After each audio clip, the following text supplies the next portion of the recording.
Howdy, everybody. So today we're going to be talking about civil rights, basically going from World War II to Brown versus Board of Education to 1968-ish, when we get some of the big laws that change things. So this is going to be a little bit longer of a lecture, and it's going to have a lot of happy moments and progress, but a lot of sad and rough ones along the way as well. So just bear with me. So talking about World War II, a lot of minority groups participated in World War II. You have Mexican Americans. You have Native Americans, you have Asian Americans, you have African Americans. So a lot of these minority groups, such as Tuskegee Airmen, really made a name for themselves during the war. And you have this idea for kind of a double V campaign, so a double victory campaign, victory abroad and victory at home. So it's talking about civil rights. So these men and women who fought for our nation, that were from minority groups, were fighting not only for victory for the war, but victory for earning civil rights for themselves and their friends and family. Now, one of the benefits of World War II and the Nazi ideology is racism and discriminatory practices were much harder to embrace once Hitler and the Nazis embraced it. Since they were the big bad enemy, they created the Holocaust. A lot of the ideas were similar to those of, racist groups in the United States, but they weren't as viable anymore because now they were attached to a big bad evil. So what we got to understand is the Nazis actually helped in that mindset by making some of these ideas virtually untouchable. Now, Truman is going to make his own progress during this time. He is going to help desegregate the military. So it's one section the president has absolute control over is the military. So he integrates the entire military. And he uses an executive order so he can bypass Congress. You have Jackie Robinson breaking the color barrier in baseball, so America's favorite sport, favorite pastime.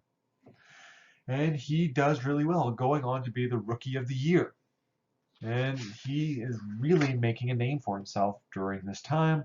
And he kind of breaks that color barrier, allowing other African American players to join baseball and other sports as well. World War II veterans like Hector P. Garcia and the American GI Forum are pushing for civil rights, such as Mexican Americans. So you have issues that deal with like uh, American GI Forum's first issue was Felix Longoria. He was a Mexican American veteran killed in the Philippines during World War II. 3 years after the war, his remains were returned to his family. They were denied funeral services by a white-owned funeral home. Lyndon B. Johnson stepped in and secured his burial at Arlington National Cemetery, and the case was brought recognition to the American GI Forum. The NAACP is going to be pursuing a legal process to begin chipping away at primarily Plessy versus Ferguson.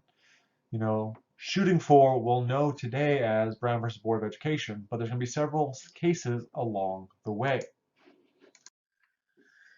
And many of these cases are going to take place in Texas. And unfortunately, Texas is going to have some of the most egregious situations in regards to racism and segregation. So you have the Smith v. Allwright case, which said that African Americans cannot participate in the Democratic primaries. They said the Democratic Party was a private party, so the organization, you can have private versions of it. And the problem was if you didn't participate in the Democratic primary, then you couldn't pick who the candidate was going to be. And the problem with that is the only candidates that really win in elections in places like Texas and the Deep South were Democrats. So you needed to be able to do that. And in 1944, the case of Smith v. Allwright came before the Supreme Court, and Lonnie E. Smith, a black voter in Harris County, Texas, sued the Democratic Party for not allowing him to participate. Now, this is going to be important. And the efforts to deny blacks their right to vote this way was pretty egregious. And so the Supreme Court was 8-1 to strike down the all-white primary. So this is one more step saying, okay, African Americans deserve to participate in the primaries. Another major case is going to be Sweatt v. Painter. This is when Heman Sweatt, a post office worker from Houston, applied to the UT Austin Law School. He had all the credentials, but him being black was enough to bar him from it. Now, UT saw what was coming, so they set up kind of a makeshift black law school, but like to keep in line with the separate but equal concept. But it was taken before the Supreme Court and clearly demonstrated that the separate black legal school was not truly equal. And this is going to be when higher education begins to desegregate. And by 1958, approximately 2/3 of all colleges and universities in Texas had integrated their classes. As it turned out, it would be much harder to integrate colleges and universities by gender than by race. It took until the 1970s to accomplish that in many places. Now, the single most important piece of legislation in the legal case is going to be Brown versus Board of Education, 1954. And this was a black man from Topeka, Kansas, named Oliver Brown, sued so his daughter could go to the local school just down the street rather than being bused to the black school across town. And the Supreme Court concluded, in the field of public education, the doctrine of separate but equal has no place. So there you go. The Supreme Court states this and effectively says schools must integrate. Now it's going to take a second court case, Brown versus Board 2 in 1955, that says that these schools all across the United States have to integrate with, quote, all deliberate speed. Now, African Americans often interpreted that as quick as possible, while many Southern whites interpreted that as, one day we'll do this, but not anytime soon. African Americans tended to celebrate this, but they were terrified what this would mean for their kids during the process of integration. The vast majority of whites opposed this. They thought this was going to deprive their children of a good education. Now, one of the most protracted fights was in Virginia, where the state's politicians called for, quote, massive resistance to the Brown decision. White Virginians decided that they would rather not educate white children if it meant they had to educate black children alongside them. So they shut down their school system entirely in Virginia for almost a year. Now, the backlash came in many forms. And as these racial tensions rose, the case of Emmett Till came to the forefront. Now, I have a video linked for Emmett Till that I highly recommend watching, but we're going to talk a little bit about this case. So, in the summer of 1954, a black Chicago teenager named Emmett Till, who was only 14 years old, was visiting family in Mississippi. He went out to a store and never returned. His badly beaten body was later found in a river, horribly beaten and disfigured. His eyes had been gouged out. He had been shot through the head. His body had been weighed down in the river by a 70-pound cotton gin fan tied around his neck with barbed wire. Emmett Till's body was then returned to Chicago, where his mother insisted on having an open casket funeral so the world could see what was done to her boy.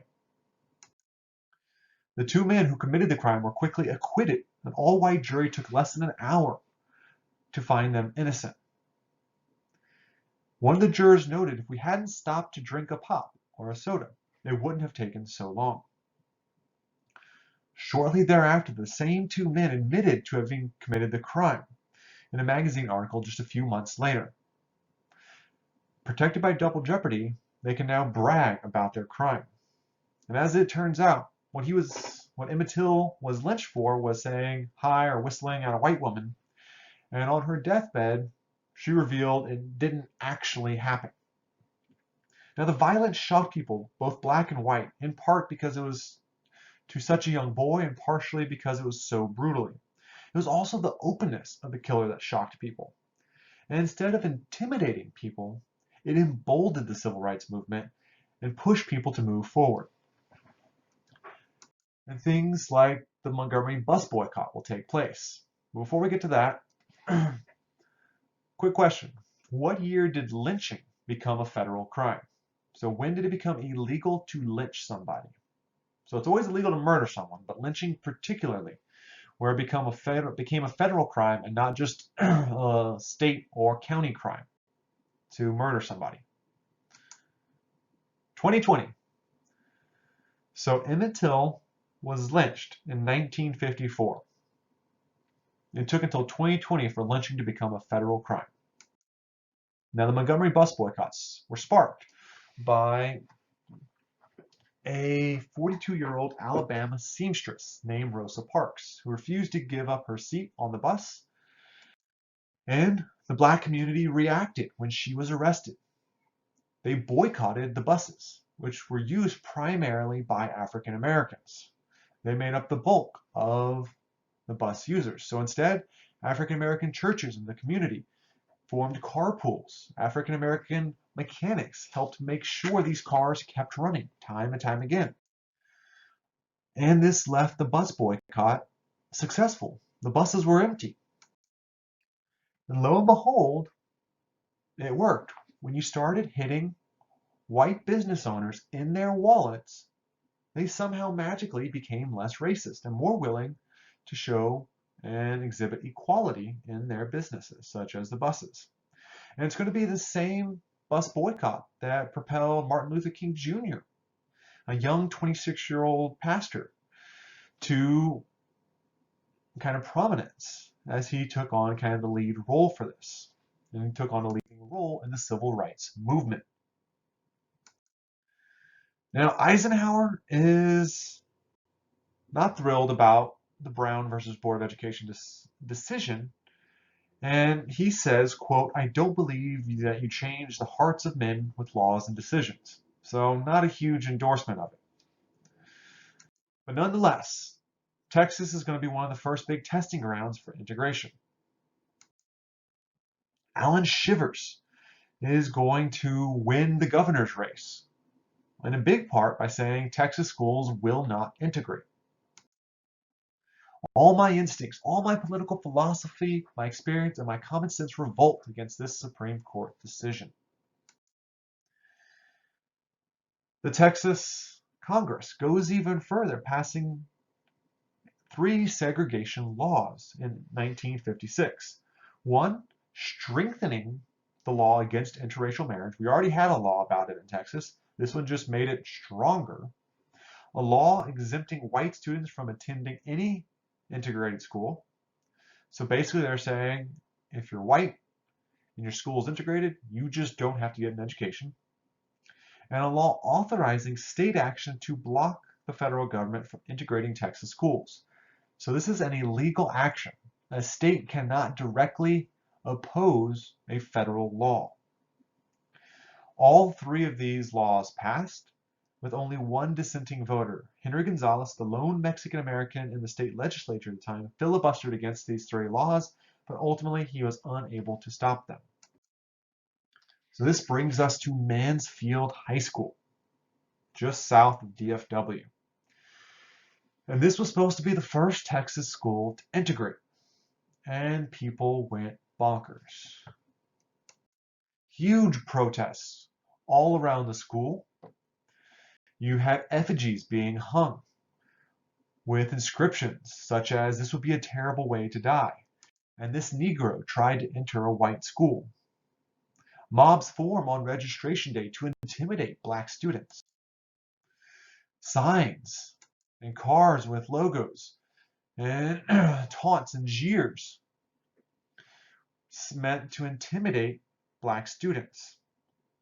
The NAACP jumped into action trying to secure protection for these black students. But that did not work. The state simply would not help. So the NAACP requested that the state police and the Texas Rangers be sent in to help. And Alan Shivers does send the Texas Rangers in with 2 orders: to arrest anyone whose actions appeared likely to disturb the peace, and to transfer out of the school any student whose presence or attempts to register were likely to cause violence. So basically saying, keep black students out so we can keep the peace. So the Rangers were not there to help. They were there to maintain segregation. And worse yet, Eisenhower refuses to intervene. Now, when we get to Little Rock, Arkansas, shortly thereafter, in September of 1957, you have a slightly different case. You have the Little Rock Nine, 9 black students attempting to enroll at the all-white Central High School in Little Rock, Arkansas. They are faced with similar issues. Jeers, yells, people yelling things like 2, 4, 6, 8, we ain't going to integrate and go back to the jungle. And this is where things got bad. A state is going to make use of federal troops. They're going to call out the National Guard forces to try to enforce segregation. And this is where Eisenhower can't sit idle. While Eisenhower may not love this idea, a state using the National Guard to enforce violating the US law cannot be used. So instead, Eisenhower nationalizes the state guard, and instead of using them to segregate Central High School, he uses them to integrate it. And by force, Eisenhower sends 1,000 federal troops down to Arkansas, and he nationalizes 10,000 troops of the Arkansas National Guard, ordering them to protect the students and ensure that this school was integrated. So to get 9 black students to go to high school, it took 11,000 US soldiers. Eisenhower became the first president since Reconstruction to use federal troops to enforce the rights of blacks. Nonviolent protests and thus these confrontations continued to grow in size as a result of this. So nonetheless, this school where Mansfield failed to be integrated and would be one of the last schools to be integrated, here, because of the use of the National Guard, Eisenhower was forced to intervene and integration took place. Now, the Student Nonviolent Coordinating Committee targeted something else in their protests. Since integration was the law of the land, while schools were being integrated officially, all other places were slowly trying to be integrated as well. Now, lunch counters were often segregated, preventing African Americans from sitting at them. So you had a new movement start where you have what are called sit-ins, where African American students, really black and white students of all kinds from college, would go and sit at these counters, occupying the space, no violence, just simply asking to be served, trying to integrate these lunch counters. And they were met with all sorts of harassment. But nonetheless, by the end of 1960, more than 50,000 people had participated in sit-ins across the South. 3,600 of them have been arrested and jailed, usually for disturbing the peace. Yet the sit-in members were the ones maintaining the peace, while it was the people trying to intimidate them and break it up that were the ones disturbing, yet they were not the ones being punished. In a more radical version, you have civil rights movement participants pushing for the Freedom Riders. And this was a group of civil rights activists that got on a bus in the north and rode it into the deep south, trying to integrate bus stations along the way. And very quickly, they met with opposition. At each stop, they would try to integrate it, but in the upper south, they met little real resistance, but when they turned into the deep south at Anniston, Alabama, their bus was attacked by a white mob that slashed their tires and then firebombed it. And it turns out the local police sergeant was in charge of the attack. As the bus burned, the mob tried to keep the door shut to burn the Freedom Riders alive.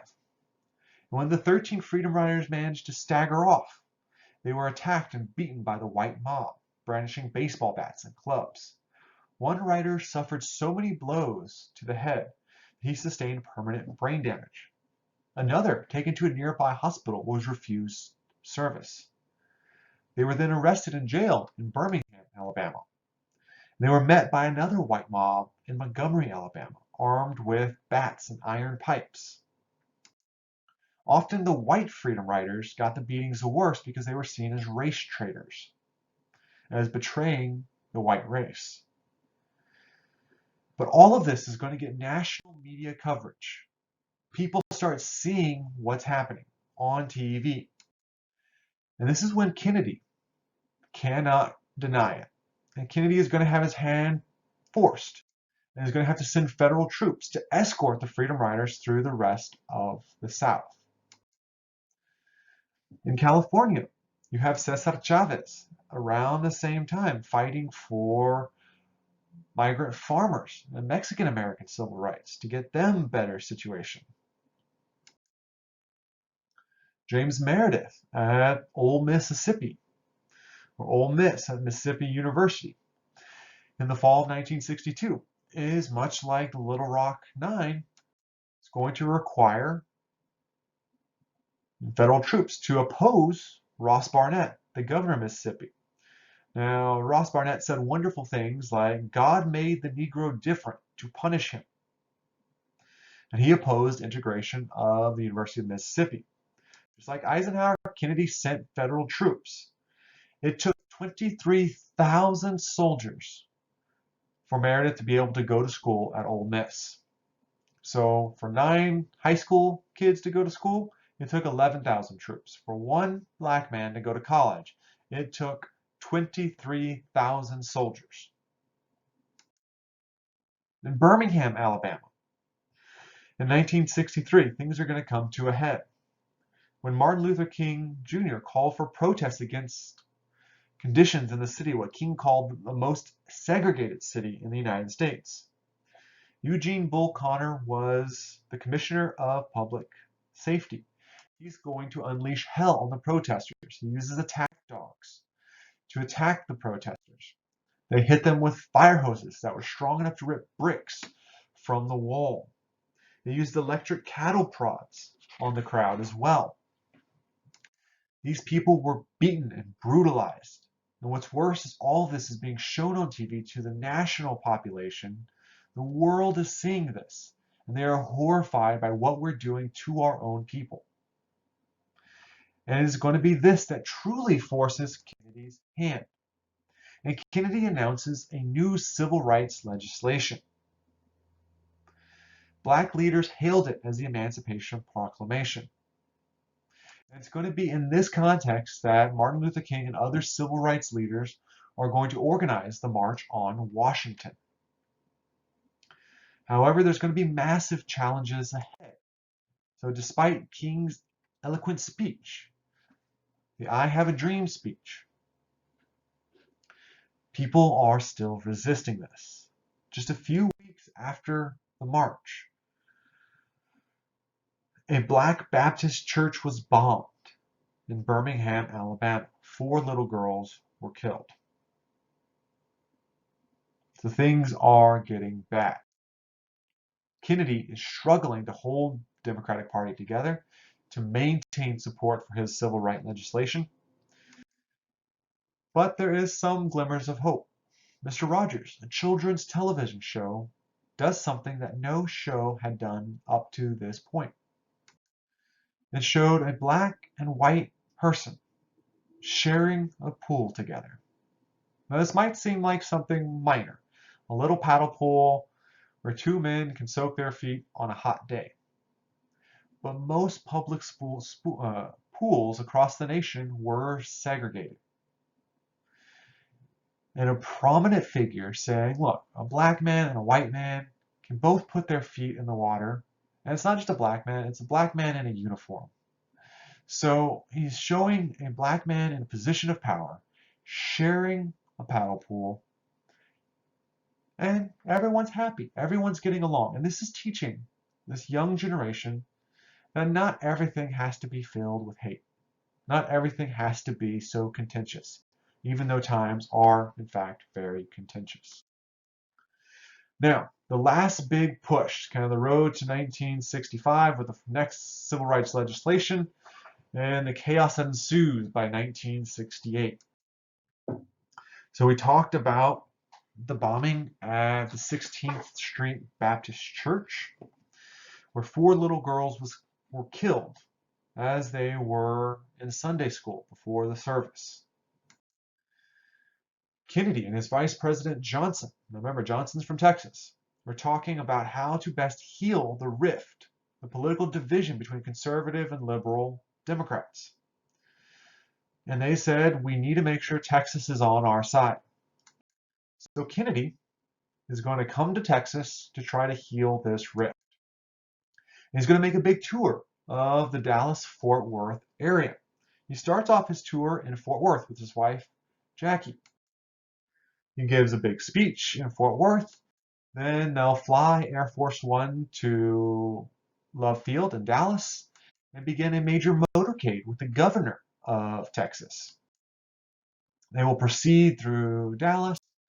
People came out in droves, and the governor's wife turns to John F. Kennedy and says, Mr. President, you cannot say that Dallas does not love you, because everyone came out. Basically, work stopped for the president's parade.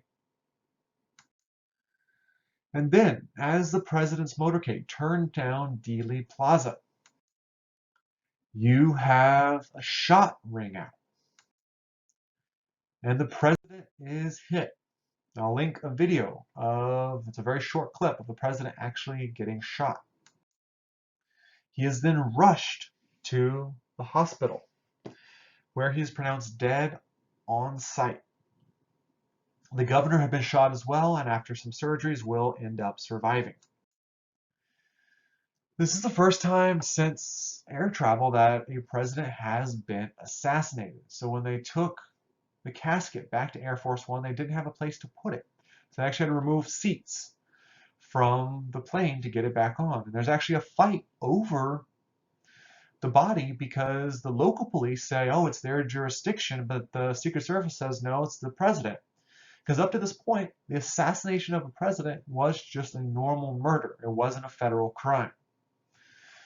That will change after this. It's going to be on the plane where Jackie Kennedy, still wearing the pink Chanel suit, covered in her husband's blood, stands next to LBJ as he is sworn in to be the next president by a Dallas judge. Oswald, Lee Harvey Oswald, is accused and arrested for the crime. He will be assassinated by nightclub owner Jack Ruby. And there's a whole slew of conspiracies about this whole process, many of which we'll never know a true answer to, because the man who might have known was assassinated himself. Now it's going to be Johnson that inherits Kennedy's legacy. And he's going to use the memory of Kennedy to push forth his civil rights bill. And he's going to manage to get the 1964 Civil Rights Act passed. And this is going to guarantee a slew of protections for African Americans and do away with many of the prohibitive laws and Jim Crow segregation. This is going to let Black people vote effectively for the first time since Reconstruction. In order to help promote the registration of Black voters, Martin Luther King Jr. and other African American and civil rights leaders come together for a march in Selma, Alabama to help register people to vote. Approximately 600 civil rights marchers form, heading out on U.S. Highway to march to Selma. They were met by the police and state troopers who attacked them using tear gas, horses, and billy clubs to drive them back across the bridge. This is why it gets the name Bloody Sunday, because they are attacked and brutally beaten. 2 days after this initial march, MLK leads a symbolic march over the bridge, turning back before the police can react. Later that month, March 21st, approximately 3,000 marchers depart from Montgomery, Alabama, and they are joined by a slew of other protesters, such as Reverend Ralph Abernathy, Rabbi Abraham Joshua Herschel, Greek Orthodox Father Iakovos, and Roman Catholic nuns, all rallying to support these civil rights protesters. They march 12 miles a day, protected by the National Guard. By the time they reached the capital on March 25th, their strength had swelled to 25,000 members from across the country. Their moral campaign had attracted thousands of people. The events in Selma helped increase public support for civil rights and their cause. And later that year, the U.S. Congress passed the Voting Rights Act of 1965, an effort whose bill was introduced and supported and signed by President Lyndon B. Johnson. However, shortly thereafter, Johnson is going to face more arduous struggles. So you have the issue of civil rights reigning heavy on Johnson's head. But there's a greater one, the Vietnam War, that will begin eating away at both his civil rights efforts and his great society that he's trying to build. But we'll stop there for today, and we'll pick up with more next time. You'll have a great day.